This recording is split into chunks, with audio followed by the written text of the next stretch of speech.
In pursuit of the right to self-determination, these people have the right to engage in struggles. On behalf of the Hashemite Kingdom of Jordan, I stand before you today as the evilness of the Israeli occupation of Palestine is being displayed in the bloodiest and most inhumane way. We remain at a turning point in the history of mankind. The opinion of this court can set the ground for saving lives of thousands of innocent women and children and contribute to the legitimate demand of the people deprived of its inherent right to self-determination for decades.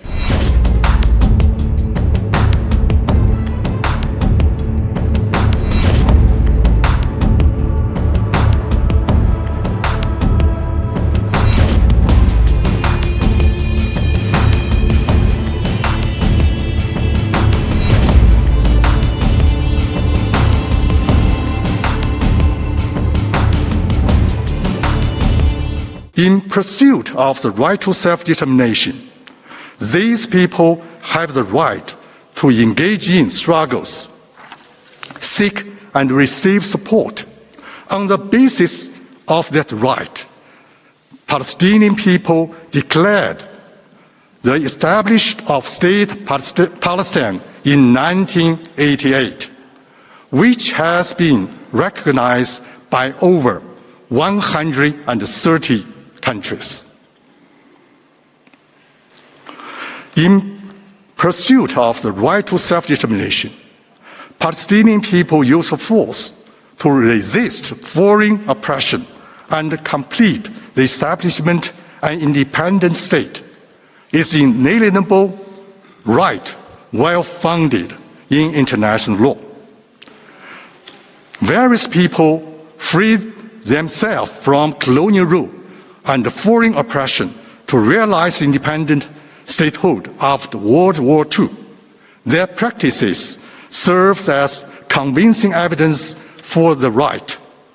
Numerous other resolutions recognize legitimacy of struggling by all available means, including armed struggle by peoples under colonial domination or foreign occupation, to realize the right to self-determination. For instance, the UNGA Resolution 3070 of 1973, I quote, reaffirms the legitimacy of the people's struggle for liberation from colonial and foreign domination and alien subjugation by all available means, including armed struggle, end of quote. This recognition is also reflected in international convention.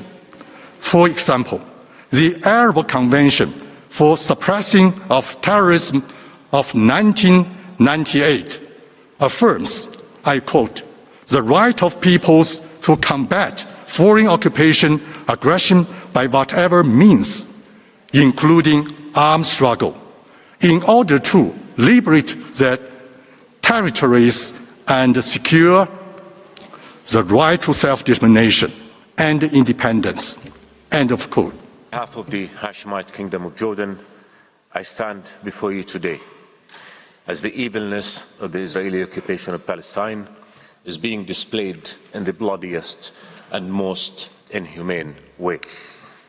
The Israeli aggression on Gaza, which your esteemed court has indicated warrants examination of plausible genocide, rages on. It is shattering thousands of lives. It is destroying a community of 2.3 million Palestinians who have already been suffering the oppression of occupation.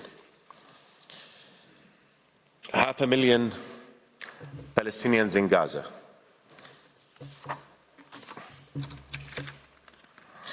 are at integrated food security phase classification level 5, facing starvation.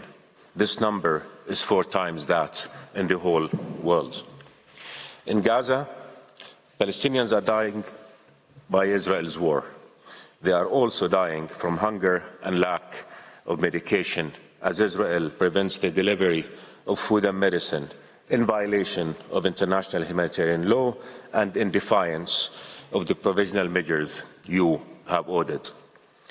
This aggression has to end and end immediately.